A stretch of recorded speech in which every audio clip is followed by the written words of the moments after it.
2 seconds. Good So girls, onto I'm it. joined by the beautiful Tara today, and we're going to be talking about making the leap of faith. And what we mean by that is making big changes in your life and trusting in your intuition and your heart. And even when the mind is telling you that it isn't the logical decision or the practical decision to make, still trusting that and really stepping out of your comfort zone.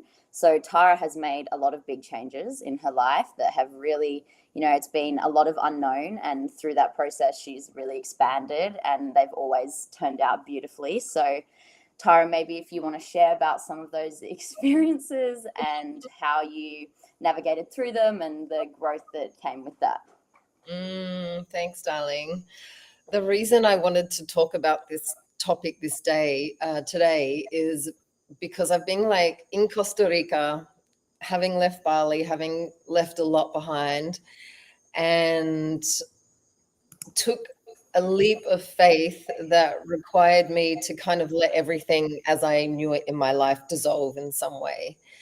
And I'll share a bit about what that experience is later. But just to set the frame for this live is the people who I see really thriving in life and really living in such gratitude because they've created an amazing life for themselves are the ones who have taken big leaps into the unknown. Mm-hmm. And essentially what that means is they've decided to trust their heart and their body and what it's telling them about their current situation, and to actually listen to that to make changes in their life, rather being stuck in the mind, which is going, oh, but that can't work and that's going to go wrong, and all the negativity, which is where I used to be in a big way. Yeah, me too. Yeah. And, I again and again am brought to my knees in gratitude for Tantra entering my life. And I've been doing a lot of reflection on my 46 and a half years on this planet. And I'm just like, I would not be living this incredible life right now, this reality that I'm in, if it wasn't for the practices of Tantra that has really taught me and helped me to feel the truth of every situation by listening, finally listening to my body. Mm-hmm. Which is, if I'm anxious or I'm depressed or I'm stressed and overwhelmed, that I'm not trying to think my way out of it, but I'm going to check this out and what it's telling me, because I'm not happy. Mm-hmm. And if you're not happy, then something in your life is not in alignment. Mm-hmm. And to shift your life from whether it's the relationship, the work, your relationship with money, your living situation, friendships, whatever it is, to shift from an unhappy state to a happy state, or a contracted state to an expanded state, we need to have the courage to feel what the contractions are and what it's informing us about our current situation that needs to change. Mm-hmm. But the reason we often don't do that is because we don't really want to know, because it probably means maybe leaving the relationship, leaving the business, ending the friendship, moving out of the house, launching the thing, going for what you want, picking up the phone, having the conversation, asking someone out, whatever it is. So when we can really trust the process of life, it's a universal law. It's not just something that we kind of go, oh, you should do this. It's actually how life works, but we've been programmed to believe something else. So we're needing to put a belief in something that's not really measurable, apart from quantum physics, but that is a connection to spirit. There's a connection to the universe, whatever that is, right? That oneness. And we can, for me, the biggest thing in taking leaps is to trust in that. and at the same time trust in myself. Mm-hmm. And that's what holds us back from leaping and making big changes in our lives, because one, we're like, we can't do it, we're not good enough, everyone else is better than me, whatever the story is. Mm-hmm. Two, we're going, but what if it goes wrong, and what if I make a mistake, and what if this and this, which is pretty much denying the existence of God, grand organized design. There's it's all unfolding as it needs to. Can you actually trust the signs I'm giving you, the things I'm bringing into your life for you to feel where your no's are, and for you to feel where your yeses are, and listen to that and keep choosing what brings you love, bliss, joy, happiness? Mm-hmm. Because Yeah. that's nature. Yeah, yeah. And it's like we grow up and we're told that you need to have this job and that happiness is like a kind of destination you get to once you've crossed all your boundaries, discarded any no's, and just done what you're told you're supposed to do. So it's like the complete opposite of what a lot of us are told we're meant to do, and we're meant to rely on, the secure job for the safety, and you need this and you need the house and blah, blah, blah. It's really like it's going completely opposite to what most of society is telling you need to do in order to live a happy life. Which, like, are you really happy when you get to 40 and what you have savings, a house, like you've wasted your whole life away working a job that you hated? Yeah. Say it as it is, Sadell. It's so, and I have really good friends at that age who message me, and they're having that exact contemplation, but actually at 50. And my answer to them is the same to the amazing, like, 20-year-olds, early 20-year-old souls that I'm meeting, that are just have grown up more with the new paradigm way of thinking, because they've grown up with conscious parents similar to you. So their psyche isn't as constrained by the matrix beliefs of the muggles. No Yeah. offense to muggles. And yeah, so that shift and transition can happen for anyone at any stage. It's just going back to the naturalness of feeling our emotions and training ourselves to listen to ourselves. And I've had nervous breakdowns. I've like totally wigged out. People around me who know me have seen the big transitions that I've been through in the last 2 years. And it was feeling the stress and the contraction around the academy. And Tantra is my home, it's my life, it's my love. And yet there were parts of it that I was feeling contractions. So the biggest journey for me has been allowing myself to feel that, which I did at the end of the last year, and having to go, I can't do it anymore. And I don't know what that looks like, but I just know that the computer work and the management and the launching new things and always doing, like, I'm not coping with that. I'm great when I'm teaching, I'm great when I'm working one-on-one with clients, but the rest of it, like, it's just not for me anymore. So what do I do with that? And that for me was like letting go of my identity. I left a career as a marine ecologist matrix to run a Tantra academy, and I haven't been part of the matrix for 8 years now. So it's like, who is Tantra? Who is Tara without the academy, and possibly without Tantra? Like, who am I? And, the breaking point of that was right before I came to Costa Rica, when I left Bali and was traveling, and it just all came to this head. And I'm like, I can't do this. I've got to look after myself. And where spirit took me, and it's just this epic coincidence story. I got my flight details wrong. I thought I was leaving from Costa Rica. I wasn't. It was LA.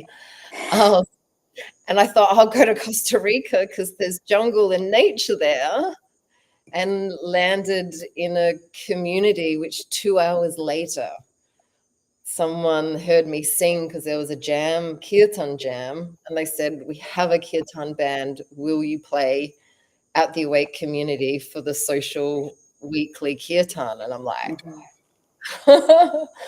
okay, so spirit's saying, well done for kind of saying, I can't keep working in this capacity with the academy and to step into the unknown. And that came from a place of self-love, to say, hey, I really want to look after myself and my nervous system because I'm sick of being stressed. Mm-hmm. And what has come from there is more abundance than I've ever experienced. Mm-hmm. Beautiful accommodation that has been gifted for me in a paradise. Mm-hmm. Massive nervous system regulation and downshifting because I'm just in nature all the time. And the academy morphosing into the most beautiful, organic, sustainable new way of managing it that your mum and I are doing, where we're both like, thank God you had that existential crisis, Tara, because we both have so much spaciousness, you know.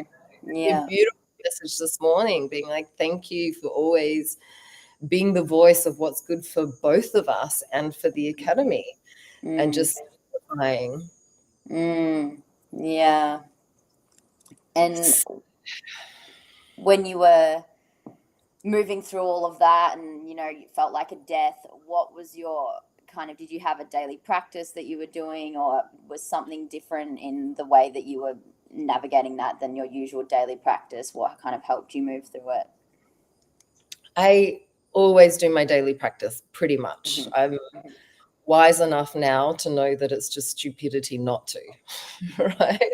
Or to not feel emotion when it's there, because it's just delaying the pain and or the suffering.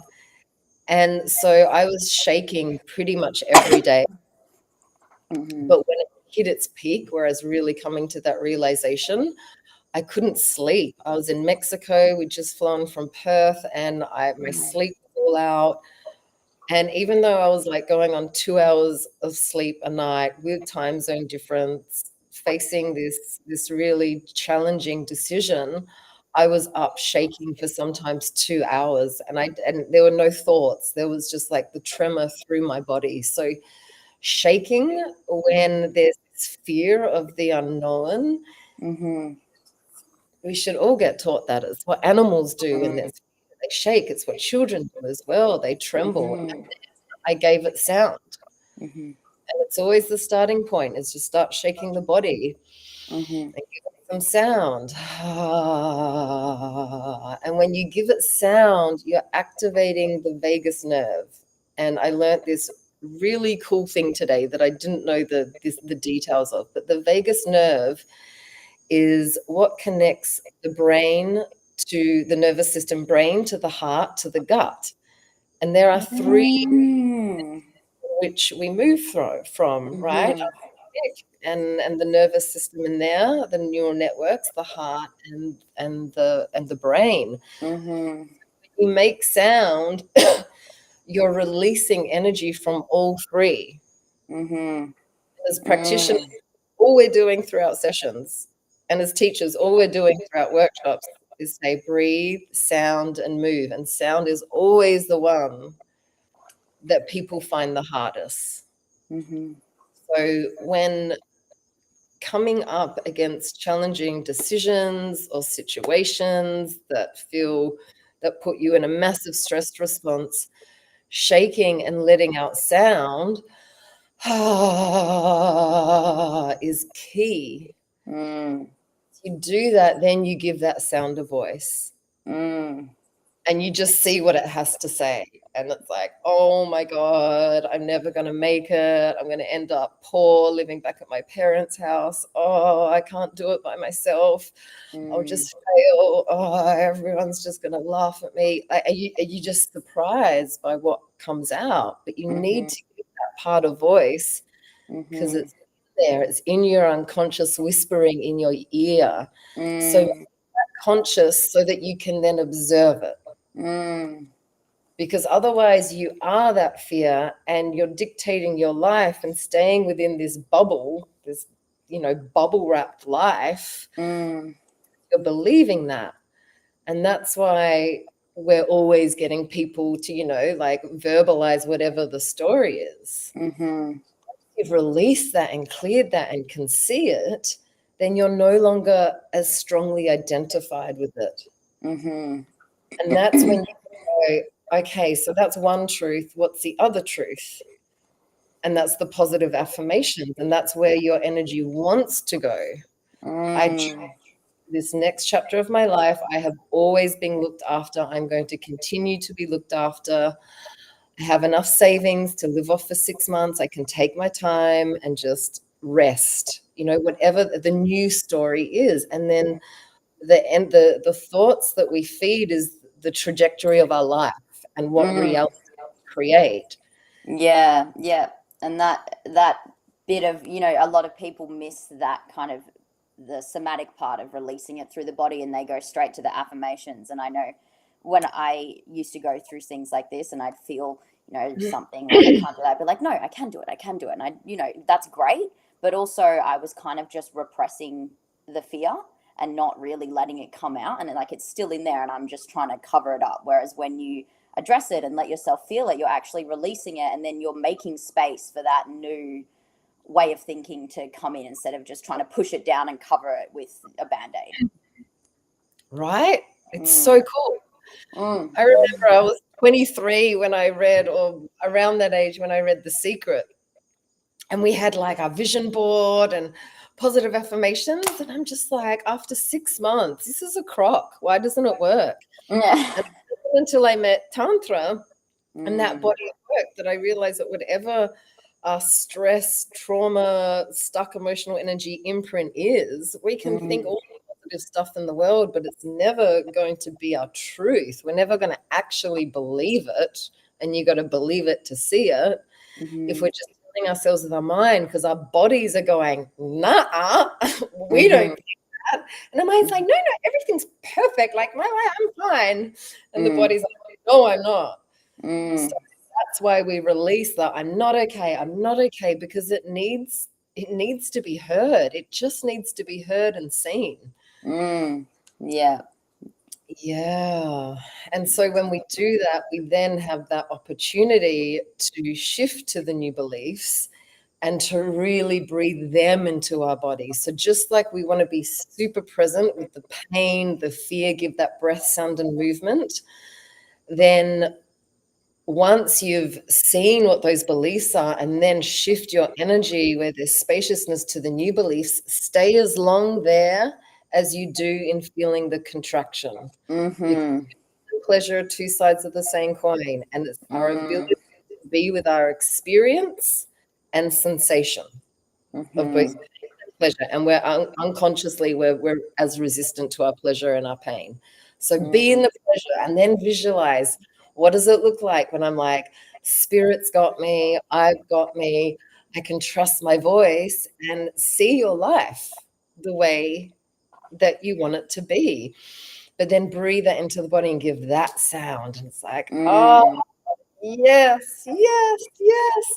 I have so much free time. I'm getting to sing music. Oh, I get to have time with myself in nature. I feel so relaxed. Thank you for loving myself. Thank you for looking after myself. And that's why I love Joe Dispenza's reconditioning the body to a new mind meditation, because he's just in that expanded field. Unfortunately, he misses the release of the fear side, but it's amazing. You go hand in hand. And when you said, people are unconsciously just as resistant to their pleasure as they are their pain, could you speak more into what you mean by that?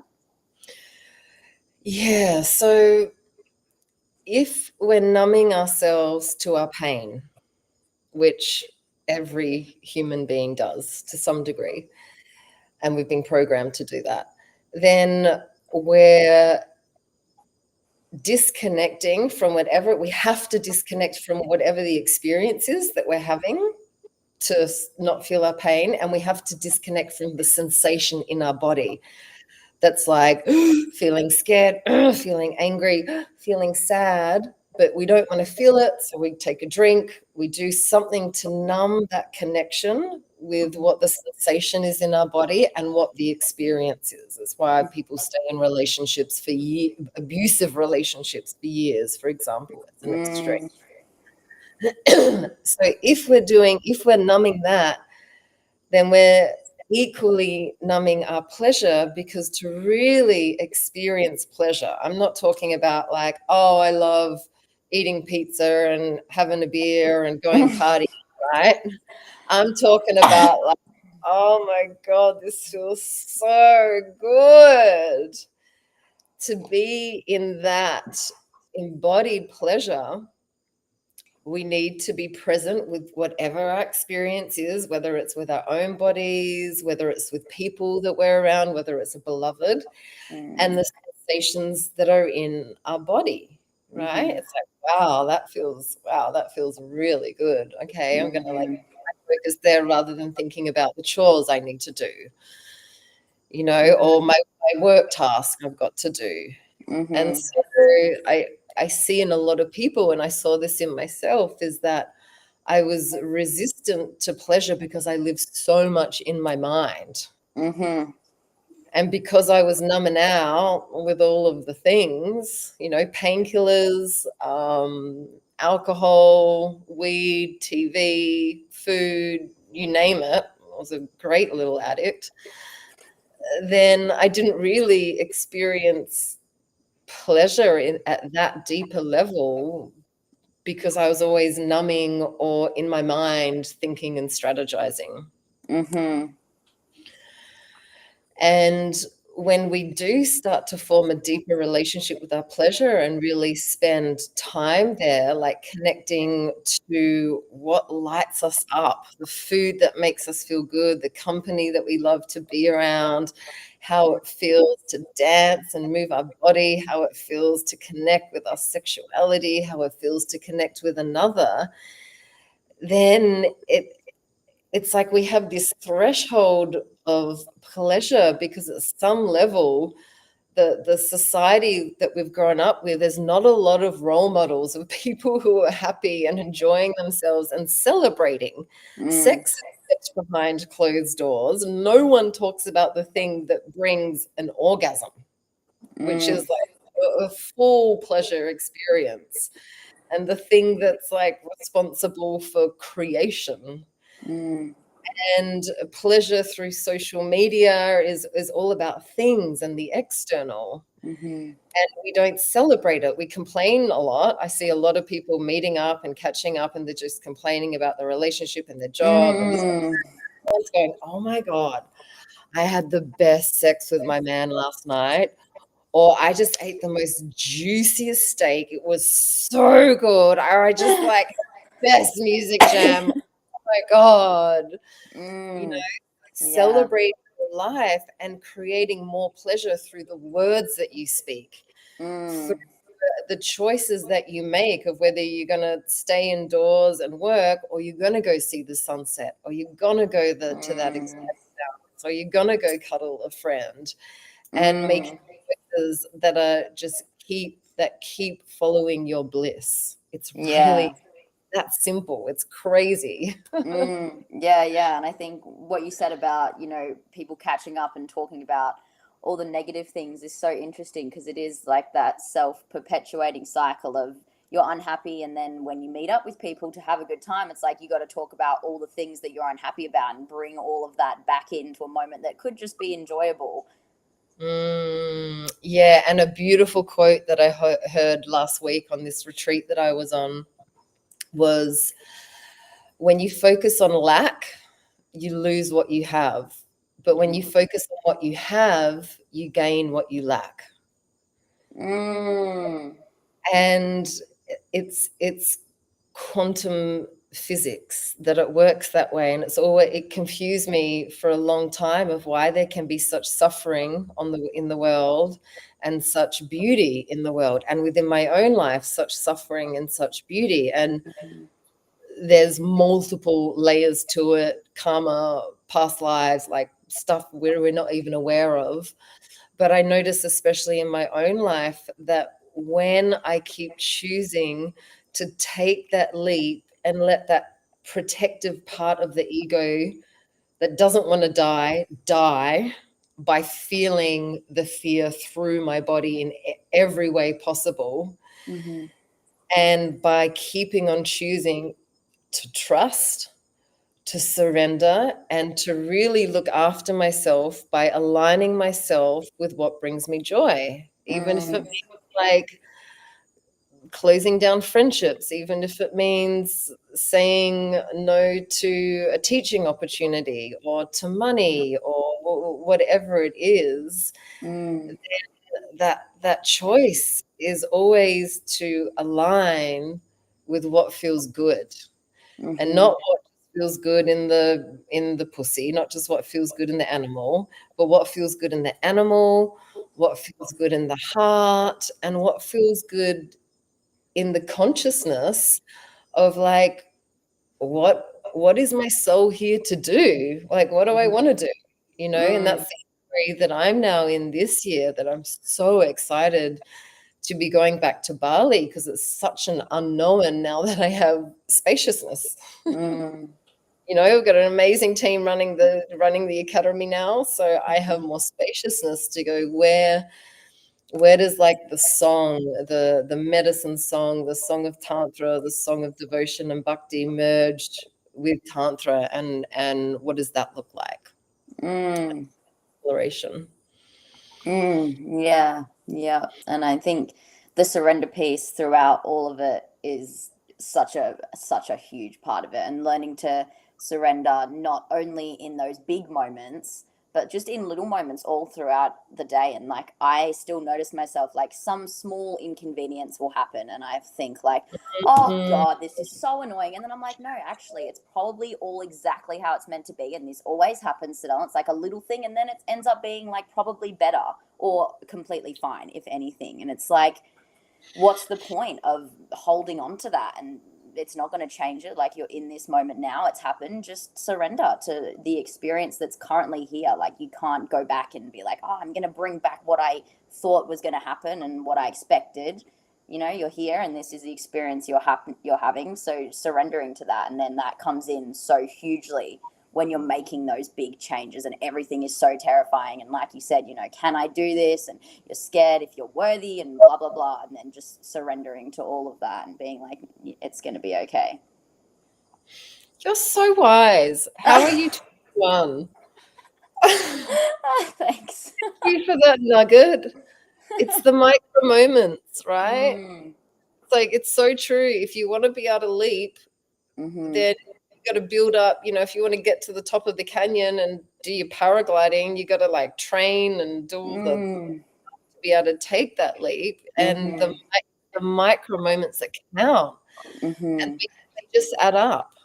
They just, mm, and then they just create those neural networks of, this isn't going right. mm-hmm, And I had one thought once, which was so hilarious. It's like, okay, Tara, either God exists or God doesn't exist. Spirit, universal energy force, whatever you want to call it. It's not like, oh, this is going wrong in my life because spirit must just be on a vacation this weekend or this month, whatever it is. So my life's going to shit mm-hmm, because God suddenly doesn't exist. But then when God comes back, it's like, oh, I'm just going to fix it all up. Does mm-hmm, not work that way. And so that faith is, it's the consistency of faith, that thread that says everything is unfolding exactly as it needs to. And if mm, we look back at our lives, do you know how many times I've had a huge experience that's been so stressful and it's worked out beyond what I could have perceived when I finally let go? mm, And I am never doubting again. I am mm, never doubting again. Like, come on, how much more evidence do you need? mm, That's it. We just got to go look back at our experiences and see that it always worked out. So it's mm-hmm, logical, it's going to keep working out. And we need to do this and go, look at our amazing life we are living right here, right now, and appreciate the shit out of that. yeah. It's that gratitude every day. If there was one practice that I could get every human being to do, it would be first thing in the morning and last Mm, thing at night, to drop into a prayer actually of gratitude, not just like, thank you for my house, thank you for my bank balance. Like, it's like, drop into and be like, thank you for this whole human experience and this mm, incredible body that I get to experience life. thank you for like every day I pray to water. And I love that about like the tribes that come to Costa Rica in prayer, in ceremony. They're all praying. Oh, okay, we seem to have lost you. Wait. Is Tara moving right now, or is she glitched to everyone else?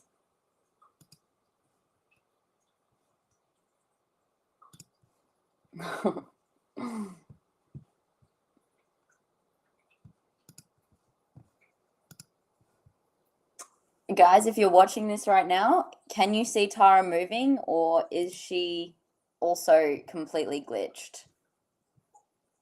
How do I...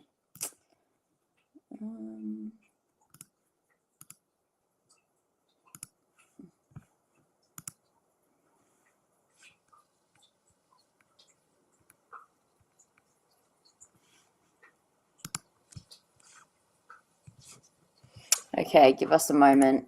I'm going to try and get Tara back on here.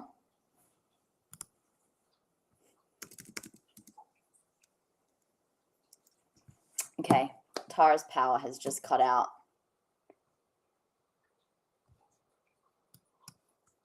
Okay. Sorry, guys. 2 seconds.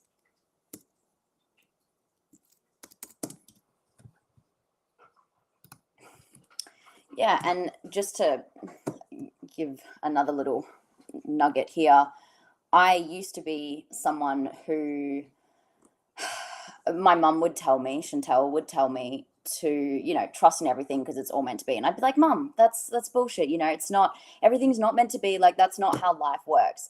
And whether or not you believe in like fate or that everything happens exactly as it should be, why wouldn't you have that mindset is what I realized. And it's like, you can either believe that, you know, it's all annoying and, oh, that's so annoying and I'm going to focus on that, or you can choose to believe that it's happened for a reason. And even if, you know, it hasn't happened for a reason, and oh, hang on, is Tara rejoining?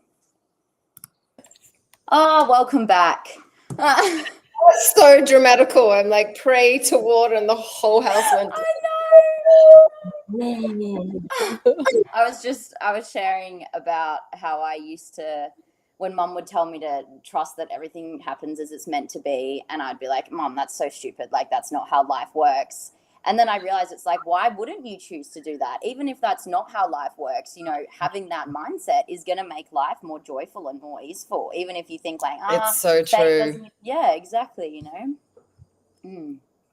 All right, so you can continue on. Yeah. You were saying. So yeah, that practice of gratitude, and it just being here in Costa Rica and being able to swim in rivers that are so clean that I can drink the water and there's no rubbish on the streets. And, you know, the indigenous cultures are respecting the forest here and the animals. It's incredible. And, you know, so much we take for granted. The fact that we have clean running water, that we have beautiful roofs over our heads, that we have opportunities more than like, you know, 80 or more % of the human population. And when we foster that gratitude, this sounds a little bit weird, but, you know, go with it. You know me better. But life, it's kind of like we are in a Disney movie. You know, like we can create this life that is like what they make movies out of. And it comes from that place of magic, you know, like believing in magic. And that for me is what believing in spirit is believing in a force of creation that whose nature is love, whose nature is expansion, because love is infinite and ever expanding, and therefore the joy that we can experience and manifest in the 3D, which is why being incarnated as a human is such a big deal, is because what we can experience in this lifetime is infinite. It's just a matter of what we're believing, really. Mm. Yeah. Yeah. Yeah, it makes a massive difference. And I was having a big chat with mom the other day about gratitude, and I was going through some things with Rem, and she was asking me, how I felt every day in my daily life, and how, if I was happy. And I was like, yeah, I am really happy. And she was like, do you carry that gratitude then into your interactions with him, or do you kind of focus on the little thing that's going wrong? And I was like, yeah, I do. And I've gotten a lot better at it, but I definitely had a tendency for a lot of years to focus on what was shit and what I perceived as shit and what wasn't going my way. And it's like, then that just multiplied in my mind, and it's like I'm unhappier in my mind, and also I'm the magic of all those little moments is going completely unnoticed. So I'm multiplying the negative, and the good things are just getting pushed away and completely not noticed, and then it just goes more and more, and then less. And Yeah. Okay. All the lights flashed again. I'm like, oh wow, they're really blinking. Okay. Oh no. All right, we've lost power again. Beautiful.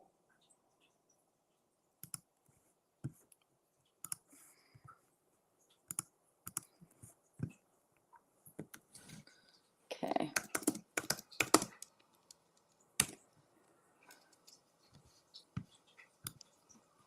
All right, I'm just going to have a look while Tara is paused if there are any questions on the broadcast channel, which, by the way, guys, before these lives, we always do questions. There's a poll box on the broadcast channel to ask any questions you have. So please, before the live, we'll promo it on our Instagram, and you can go into that broadcast channel and ask any questions you have. Okay. Oh, there she goes. So I'm not sure if we're going to have to end this here. Let me just converse with Tara.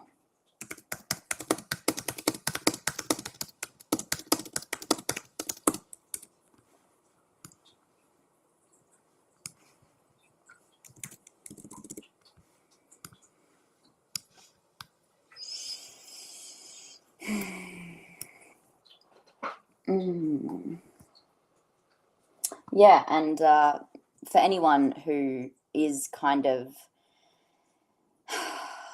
feeling like their life is not making them all that happy, there's a lot of different things that we've said to try, and obviously, connecting with your body and getting in touch with what feels like a no for you, and honoring that is a huge part of it. And also having a daily practice of gratitude, like we said, and like Tara said, is such a huge part of it. And every day, as you sit at your altar, really like bringing that gratitude into your body, and not just feeling it in your mind, but like feeling that pleasure and that good energy in your body. And what I really like to do is when we're making love, there's a lot of pleasure and a lot of good feelings, and what I'll do is I'll bring that pleasure and that good energy into my body throughout the day. And that's something that we can get in touch with, not just when we're making love, but anytime, those feelings exist within us. And so getting in touch with those feelings whenever we feel we need them, and not just when we feel we need them, but all the time, to continue expanding. Oh, is Tara back?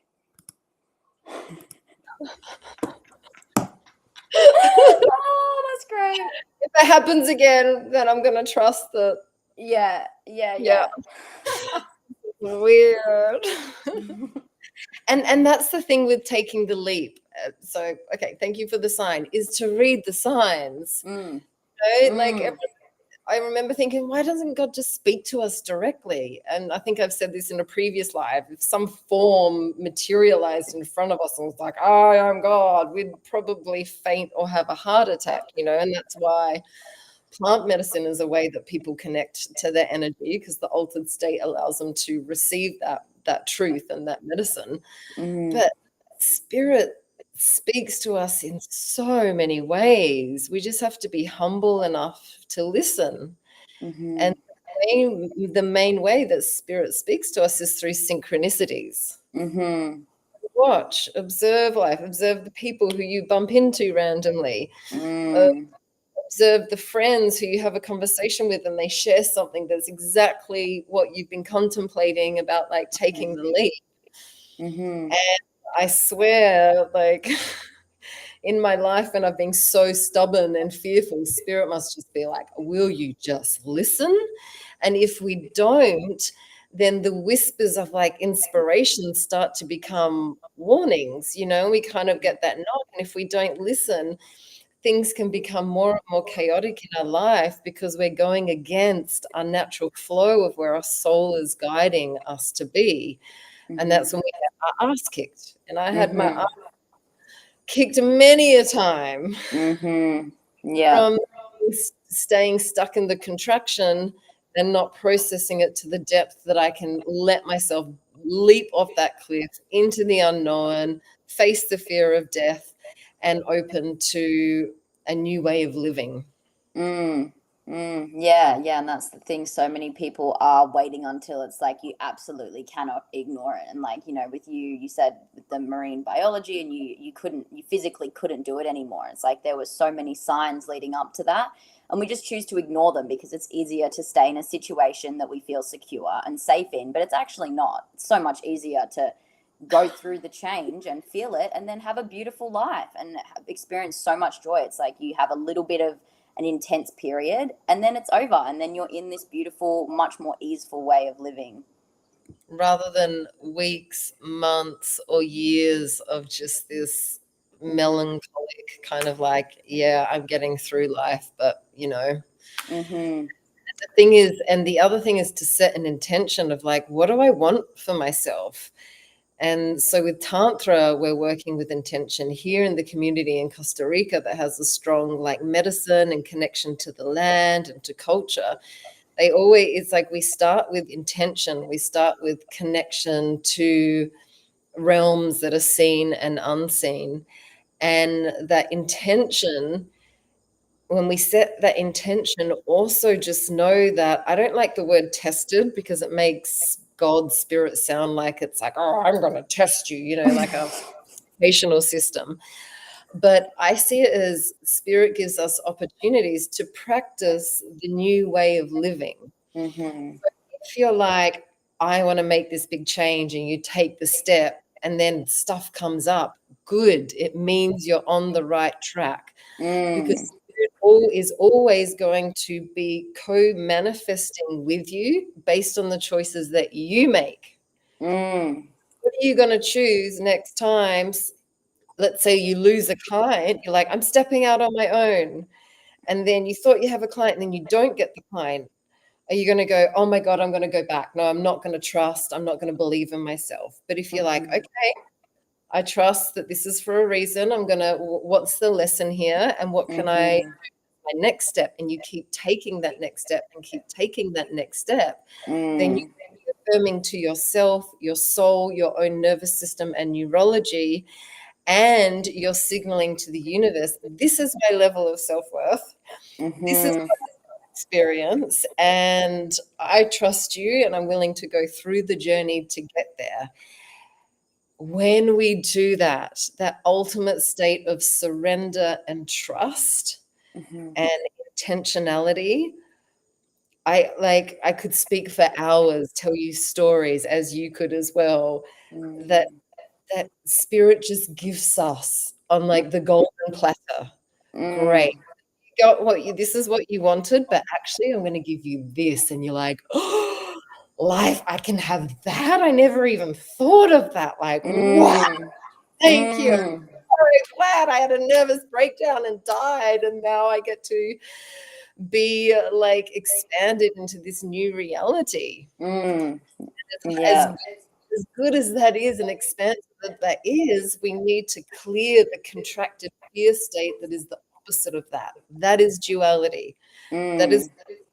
a divine being having a human experience, the duality of pleasure and bliss and pain and fear. And Mm-hmm. that's where Tantra says you got to start here and you got to face that and you got to die and release that to then expand into the consciousness that is the absence of that. Yeah, yeah, so true. And like, like the money thing is something that stops so many people from making these decisions and these changes because they're like, I'm not going to have money. But actually, when you choose to commit to following your heart, like the money just comes. And I had recently in Hawaii when I decided to stop doing network marketing because I was doing tantra and network marketing, and I was like feeling, tantra was lighting me up, and I also love the essential oils, but the network marketing, when I got real with it, it was like I felt like I needed that to have that kind of security of like extra money and building that business for myself. And then I was like, you know what, like it's not really aligned with what I'm doing anymore, and so I stopped doing it. And literally the next month, I got new clients and raises, and like, was earning so much more money than I had earned the whole year of doing network marketing after making that decision. It's just, Oh, I love yeah, that. yeah. And I was just like, wow, that is how it works. Yeah, exactly. And then whatever your next leap is, you go back and go like, I've done it before, so I have evidence that Mm, this is how life works. This is how the universe works.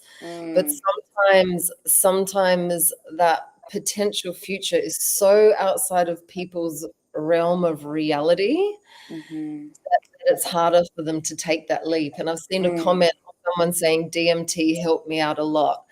And I want to speak into that because there's a big medicina community, a plant medicine community here in Costa Rica, and it's, yes, plant medicines and hallucinogenics and mushrooms and that whole body of work, if you want to say, and ancient technology is amazing for peeling back the layers of the mind that have been conditioned and programmed based on lack and fear. And then we see like, wow, this is the nature of reality. mm, And I say to people, wait till you feel called rather than forcing, being like, I want to break through this. Because in order to peel back the layers and to grasp that ultimate reality, then everything that's in the way also comes up, right? mm-hmm, And you got to process that and integrate that with your shadow work, with express and release, with a mm, connection to the nervous system.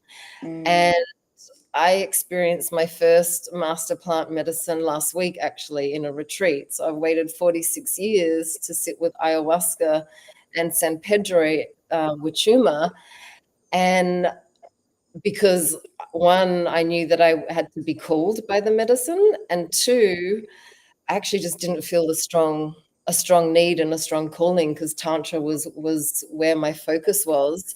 mm-hmm, And three, I wanted to know that I could hold myself through those experiences so I could integrate them. And mm, that was extraordinary, mm-hmm, extraordinary. And it was very, very, very similar to what I experienced without it as well, through mm. the work that is tantra. I mean, of course, way more like, but it pointed back, hurtling through space. It pointed me back to where tantra always takes me to. And by the end of both of those journeys, I'm just like laughing and bowing at tantra, going like, wow, this for me is the complete story that merges so well with other modalities like breath work, like plant medicine. But that at the end of the day, where the whole journey is, we kept going, it's here, come back here, Tara, you know the answer here. And I'd be like, what about this and what about that, and the spirit just kept saying the same thing, like, you're already there, like everything is within here. And Mm-hmm. actually, if you want to go further in any way, it's just to go deeper in here. And it was like such sweet medicine to receive. And Mm, to choose not to go deeper or take more medicine so that I could have more experiences. It's like, no, mm, can I be humble to the lessons and now integrate that and mm, actually bring that into my everyday life of more like hermit Tara time, whatever that looks like. yeah, yeah. And that is absolutely the best way to go about taking a medicine like that. You can access those parts of yourself without the medicine And then the medicine is obviously, bringing it to that other level and altering your brain in that way that you can't get to. But ultimately, you can get to those spaces pretty much within yourself. And that's makes such a big difference. Yeah, and I wouldn't actually, I just will be very clear. I'm not claiming that I go to the places of like full ayahuasca, but I have a sense in my being so that when I'm in it, it's not completely unfamiliar. Because I've worked with a lot of people who have done plant medicine, and it's blown them so far out that they've needed a lot of integration. So just make sure you know how to integrate. Yeah. To be with your body and to release energy through your body. Then it's a beautiful ancient gift that is so incredible to experience in your lifetime. Yeah, I was talking with Stu about it on the live last week about the importance of, having those tools before going into that, and how it can just, for someone who has never felt their emotions or connected with their body, and then they go into even just mushrooms, and then it's suddenly you can feel everything and it's just too much. And so you go into this inner spiral because you have no previous experience of how to navigate that and move through it. And then you're just in it, and then you're down you go. Exactly. Yeah, it's really sad. And there's a fracturing of the soul that I that I see in those people. And it can become really addictive because you're connected to force energy and everything's perfection. And you are everything. You are in your divine nature. And so then I see people, the addiction to that going back and back rather than integrating it. And it's doing the opposite to what the plant medicine is intentionalizing for humanity. It becomes another escapism. Like everything can be an escapism depending on how you use it. So intentionality of whatever we're doing, whether it's what we're putting in our bodies, where it's our mind is going, how much time we're spending on our day scrolling versus, okay, let's feel the thing, or let's get out of the house and spend some time in nature. Even if I can't be bothered, like do the things that keep expanding you and integrating your life rather than being in the constant doing. There needs to be a spaciousness that allows you to feel, to really feel, am I happy?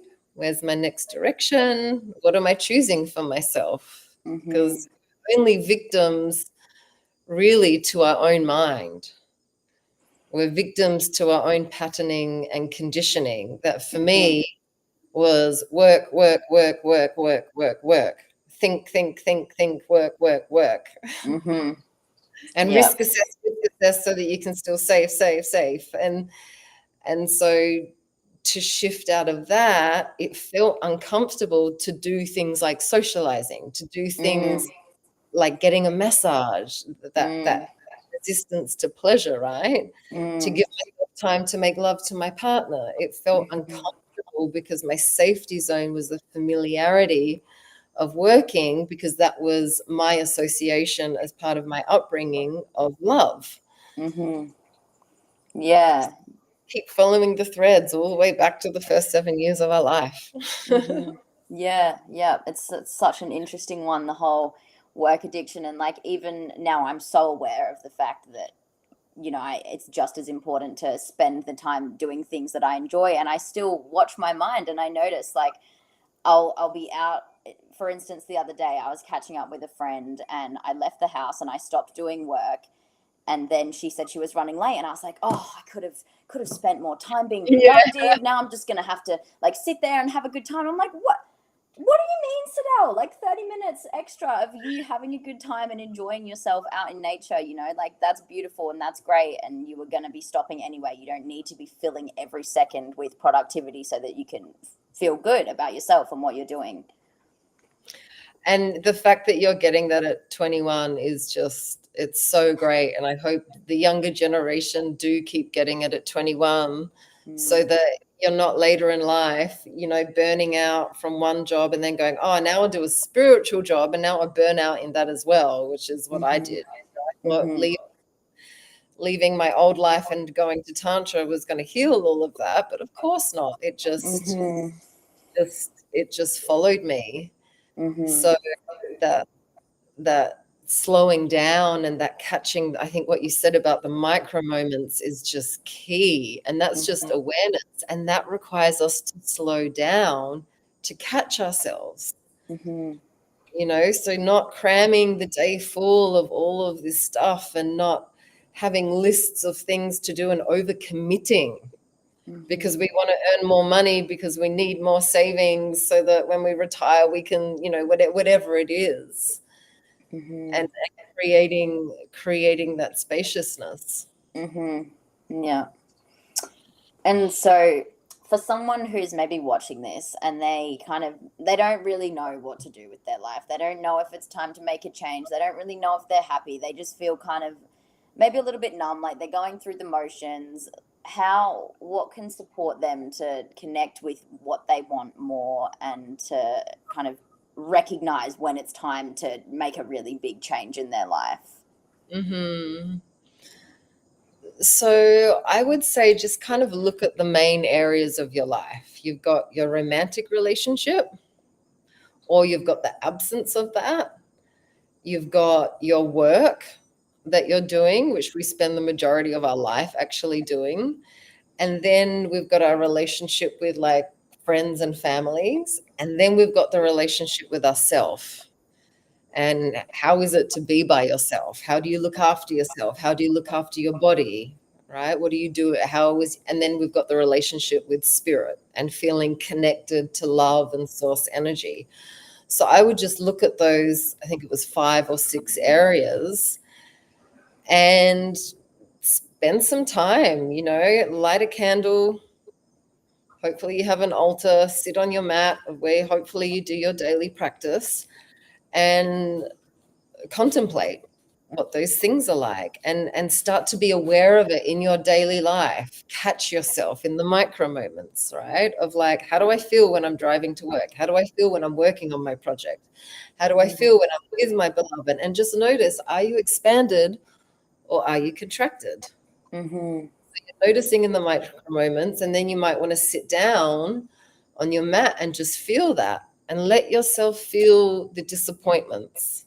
Let yourself feel the stress and let that inform you as to what part of your life is out of alignment. And then notice the things that you do enjoy and maybe that you enjoyed as a child, and try doing more of them and see how your life shifts. Do an experiment of doing things for the sake of fun and for the sake of pleasure, like wholesome pleasure, and start to get real with your life. Am I miserable? Am I depressed? Am I anxious? Then something in your life is out of alignment. And if you don't want to be living that as the lens through which you're experiencing life, and that was me, that's how I was living life, then have the courage to get honest with yourself as to what is out of alignment by feeling the contractions and shake, where we begun the live with. Let out sound. Let yourself be a crazy person. Let yourself voice all of the fears, reasonable or unreasonable, the complaints of whatever it is, and see what's there and see the truth of the situation. And then open to what you do want. Dream. Dare to dream. What could life look like for me? And I like to go, I think contemplation of death is so important, and it's so not a part of our culture. We put makeup on dead bodies and dress them in clothes and put flowers around them. That's how we deal with death. Let's just cover death up with more bullshit. But contemplation of death, and the Dalai Lama speaks into this beautifully as well. It's like when you're leaving this lifetime and you look back, most of the shit that we worry about means nothing. And what does matter in the moment of death is how connected we feel to loving ourselves, actually. How connected we feel to the people around us. And to the legacy that we've left on this planet. And of course, our connection to source energy, to which we came from and will go back to. So it's a good contemplation for that perspective, is like, if I knew I was going to die tomorrow, in a month, in a year, in a decade, you would probably change a few things in your life. You'd probably finally give up that sabotaging habit and choose to do something good for yourself, you know? That's a helpful contemplation to have as well. And then love yourself enough to actually make those changes and think different thoughts and take different steps into the direction of the life that you do want to live, rather than keeping on taking steps in the direction of your life that you're not enjoying. Yeah. Yeah. And especially as someone who is younger and is around, I mean, not that many now, but was around younger people, there isn't spaciousness to even consider what you want your life to look like, because you go from school and then you go to straight getting a job. Or like in my case, I didn't go to school, but I still had a job the whole time. And I was just like, one day I just realized, like, I was in it, and I didn't even, I was doing this job that, yes, it was making me happy, but also it was not making me that happy. And like, I was waking up early, I was working in the heat. It was just like, am I really enjoying this that much? No. So then why am I doing it? Because I feel like I need to, I'm not ready yet to like have the life that I really want, because I'm young and I need to like set the foundation. I need to be doing something. It's like, no, I actually don't. And so then, I quit and I halved my hours, and I just had to trust that it would all work out, and it absolutely did. And now it's like I'm doing something every day that makes me so happy to be doing, and just like is inspiring me, and I'm so grateful to be here where I am now. Yeah, you've taken tremendous leaps in your life, which is why you get to live this life at 21, and for those people who haven't had the upbringing that you've had, be compassionate with yourself. We are dealing with our neurology's programming and conditioning from the environment that we were born in. It's the beauty of that is that if it's wired, it can be rewired. Because plasticity is a thing, So that's what we're doing with Tantra. It's the fast track to rewiring your neurology, your belief systems, your hormones, and your emotional responses to living a fucking epic life. Yeah. Just Great. gotta feel, gotta You jump do. on and connect with source energy. It's crazy not to. It's from where we came and where we're going. Why would you not tap into that and put your allegiance there and in your heart than with the mind and media? Yeah, exactly. There you go. There you have it. Oh, brilliant. All right. Well, we can probably finish it there unless there's anything else you want to say. Oh, I feel complete. That feels great. Great. Beautiful. Power didn't cut out again. No. And say one last thing is reach out for support. I've leapt because I've had Raven and my sisters and brothers around me that have supported me on this journey. So if you're ready for your life to take that quantum leap, then reach out, do an online course, educate yourself, attend a retreat, work one-on-one with practitioners, look after yourself and prioritize that. Yeah. And actually, a great book that really kind of started all this for me was The Surrender Experiment. And Absolutely. some people read it and they're like, oh, it's basic, obvious stuff. But really, like, when you're stuck in that mindset, like I was, of just being in resistance to life and not trusting that the flow of life is exactly as it needs to be, it blew my mind. So I would really recommend The Surrender Experiment. Absolutely. And I would add to that Joe Dispenza's meditation, and you can just buy the one-off meditation, reconditioning your body to a new mind. It's an hour, and it's all the research that he's done, that's the main one that he gets people to do every day for 30 days. And every time I've done it or my clients have done it, the results are fast. Mm-hmm. But just remember to do the nervous system release stuff as well. Mm-hmm. Yes, very important. Yeah. All right, beautiful. Thank you guys for joining us. I will see you all next week. Thanks, Adele. Bye.